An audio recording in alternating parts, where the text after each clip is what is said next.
Okay, another interesting one. They are talking about the impairment of financial assets. What is the value of the assets are increasing? Okay, we have to know whether definitely you are investing the assets, you will definitely have the impact. Okay, whether it is shares are there. Okay, equity values will increase, equity values will decrease. Every year we have to value at the fair value. Okay, IFRS 9 requires loss allowance to be recognized for financial assets that are debt instruments. Is it right? Means it is with respect to what? It is with respect to bonds, which are measured at amortized cost at, at fair value through OCI, because debt instruments are for a long term, 3 years, 5 years. If the credit, slowly understand this, very important one. If the credit risk on the financial asset not increase significantly, there is no credit risk has been increased, then we have to recognize loss allowance for how much? 12-month period. If it is not recognized, okay, it is all, they will say very clearly it is recognized significantly or not. If the credit risk has increased significantly since beginning, the loss should be equal to the lifetime. Once it is recognized, that's all. Okay, lifetime. Okay, means whatever the loss allowance is there, we have to deduct. Again, we cannot make any additions of. Once the value is decreased, it is decreased. If it is not increased significantly, it is only for 12 months. Means if there is a huge loss is there, is it right? It is a, see the thing. Assume, take an example. Value is 100. It has decreased to 95. Then we will create a loss allowance of 5. Now, if it is value is 100 and it has decreased significantly, to 60. Is that very significant? Then 40 will not be recognized. It is very difficult to recognize. Then we are going to say that it is a lifetime allowance. Is it coming back from 100 going to 60 and recovering again? It will be a very, very difficult task. With respect to what? With respect to bonds. With respect to bond allowance, adjustment of loss allowance, debited or credited is okay, fine, so fine. In the profit and loss account, we are not talking about the OCI. We are not talking about OCI. If it is going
Yeah. Is it right? It is what? It is the credit loss. What is the expected credit losses? Weighted average credit losses over a period of time, year 1, year 2, year 3. Lifetime expect. This is what the important things. Okay, these are the 2 stars. Okay, the expected credit loss that results from all possible default events, all losses we have to take. 12-month losses is the expected credit losses for only for the 12 months after reporting date. Next, okay, after reporting, as we are talking about the current liabilities, the same condition for the next 12 months after the reporting day period. Doctor, can we go a little back to expected credit loss? Where?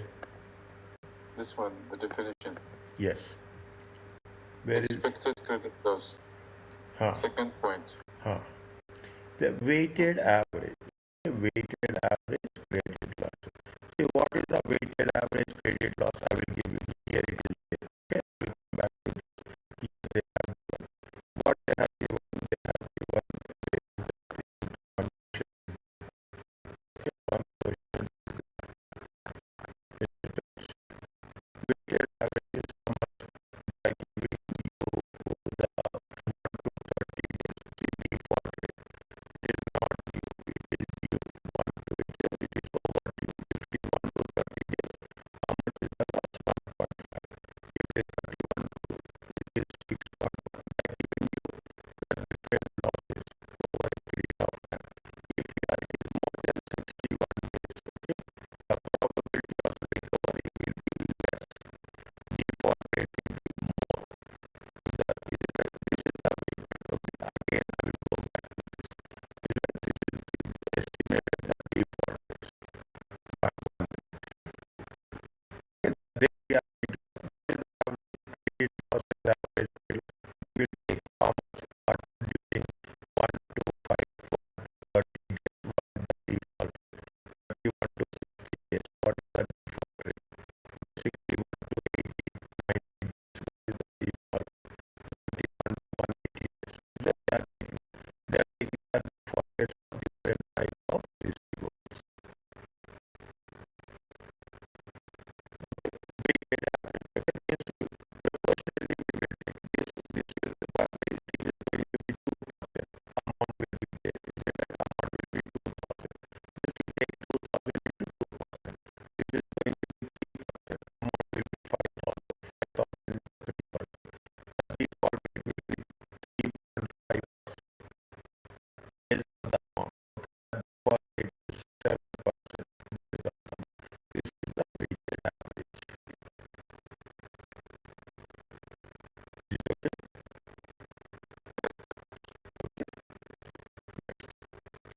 Whether there is a significant, how you have to assess whether there is a increase in the credit risk.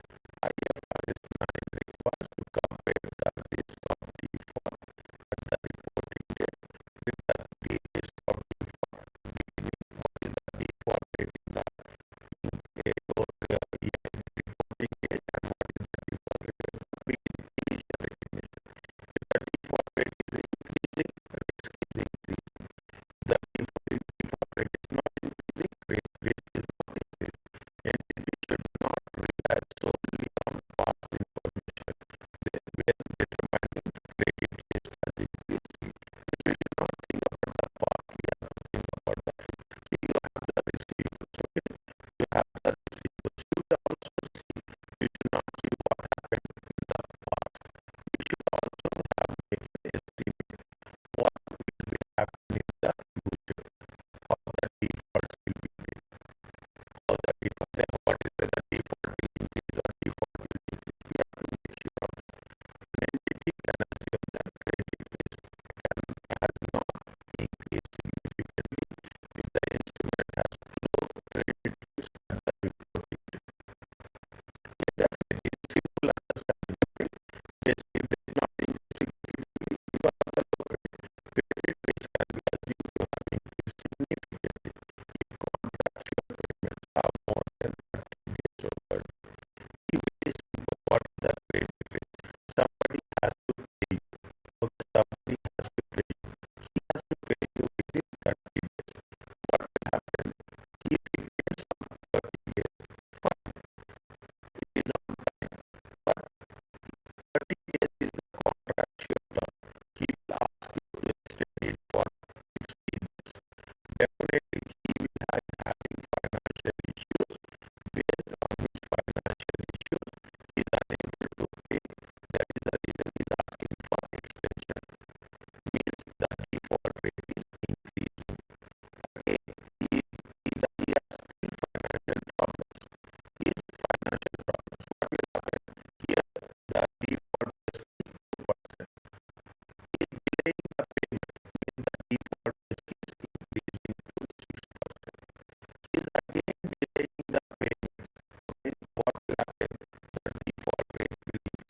Okay. Now, if the asset is credit impaired, reporting date, already the value of the asset is less. IFRS says that the expected crosses should be measured at the difference between the gross carrying amount and the present value of estimate. Means if it is a credit impaired, whatever the gross credit amount minus the present, we have to take the present value of future cash flows. IFRS says that the following events may suggest is a significant difficulty of the issuer or the borrower is not paying, okay, significant difficulty, he is not paying it on time, you are breaking the contract, is it right? You are default, the borrower is granting concession, okay, somebody is not paying you, they asking you extend the credit, you will extend the period, you will extend, automatically what will happen, definitely we can say that there will be a losses, it is probable that the borrower will become bankrupt, then it is a credit impaired. If the asset is credit impaired, interest income is calculated on the carrying amount. Is that what it means? When cannot calculate interest on the gross amount. We have to what is the carrying amount? Carrying amount is nothing but the gross amount minus less allowance. Whatever, see, you have to get something. Is it right? If somebody is defaulting, if somebody is bankrupt, you cannot burden him by additional amount. Is it right? You have to recover as best as possible. You want to close it. Is it right? You want to close it, and you have to get that. Then you will not calculate interest on the gross amount. You will calculate interest on the carrying amount. Carrying amount is nothing but the net amount. Is it right? Carrying. Now, are you clear about this? Yes. See the things, read.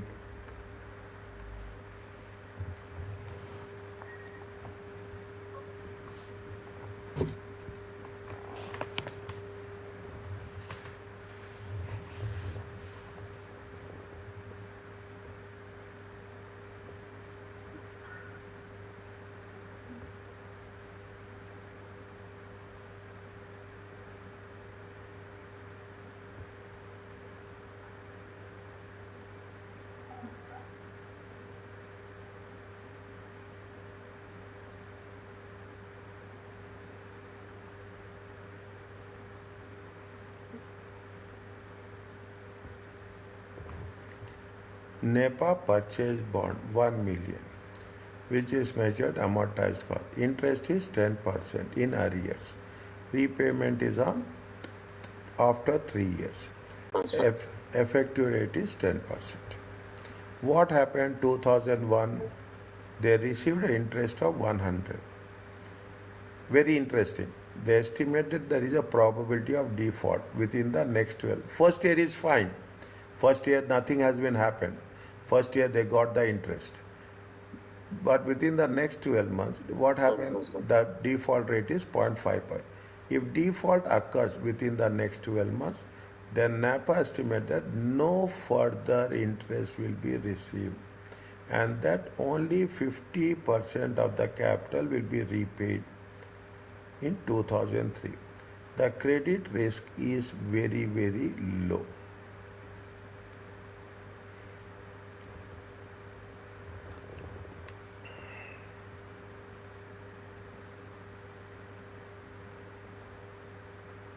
What the rule says here? Rule says that we have to measure, okay, with the difference, what we have to say, we have to measure the difference between the gross carrying amount and the present value of estimated future cash flows. Estimated future cash flows, okay, estimated future cash flows. We have to take that one, okay. Now what is there if you take into consideration? First year everything is fine, okay. First year is everything is fine. How much they have received first year? 100,000. 100,000. No. How much is 1 million? Okay, there is how much is there? 1 It is 1 million. Okay, now I am putting it. First year, how much? First year they have received 100,000. Okay, just for your understanding, I will change it again. I will change it again. Second year, how much they has received? If it is estimated the default rate on the bond within the next 12 months will be how much? 5%. Okay, next So you are 12 months. writing somewhere? Huh? You are writing somewhere? It is not displayed here. No. Okay, see the thing. How much is there? 1 minute. Okay, 1 minute. Okay, how much is there? It is 100,000. Again, how much is there? Second year, 100,000. Okay, now how much? If there is a default is occurred, there is no further interest will be received, and only how much they will get? They will get 50%. If it is 50%, means how much? 500,000. We have to convert this into present values. By using the formula. Yes. 1 divided by Yes. 1 minus Okay. R. Yes. Okay. Now, slowly, very, very slowly. Okay. Now, year. Okay. Year. Is that what is the expected shortfall? Is it an expected shortfall? Okay. Expected short. See, first year is well. First year is nothing is happened. First year is nothing has happened. Keep it in mind. First year is work very well. They have received interest. First year there is no default. Is it? The first year is no default. Discount rate is at rate of we have to say. Means keep it in mind. This is the way it happens. The things has been worked when the things has been worked from 1/1/2002 to 31/12/2002.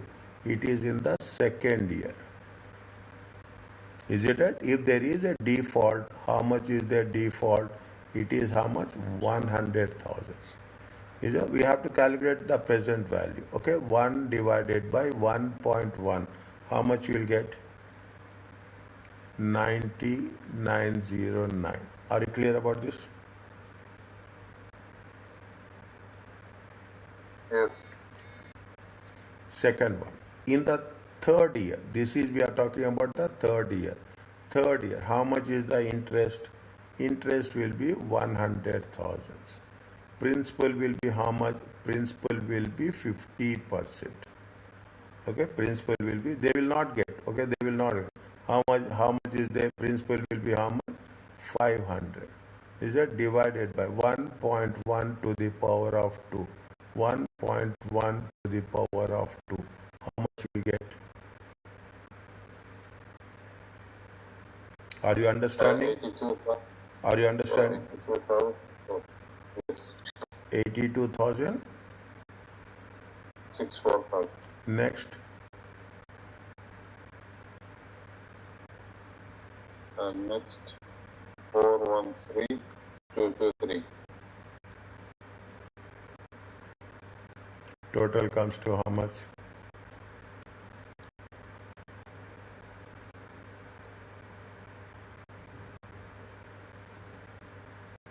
586,777. This is the amount, okay? This is what they are saying. This is the amount there. In this, what is the probability of default? Probability of default is how much? 586,777 times what they have mentioned 0.5%. Don't get confused. How much you'll get?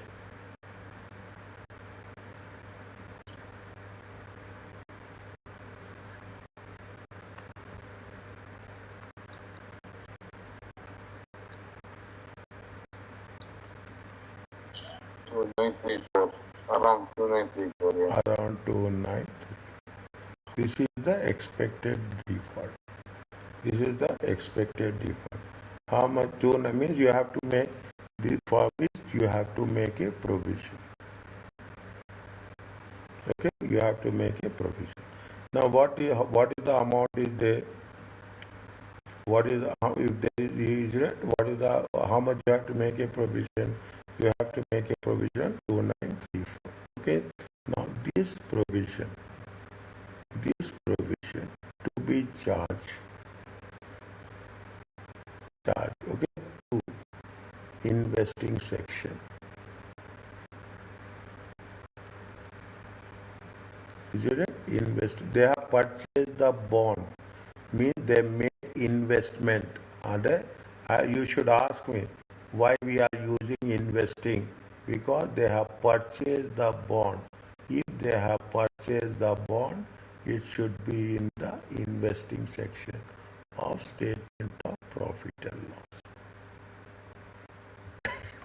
Okay. As on 31st December 2000.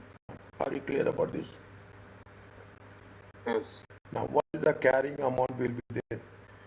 Carrying amount, okay, carrying amount. How much is the, what is the value? The value is how much? Value is 1 million. Is it right? How much is the value? How much they have purchased? 1 million. 1 million minus the provision 2934. Yes, provision. How much is the 2934? It comes to how much? 997, around 997,066. 997,066. Are you clear about this? Is it okay?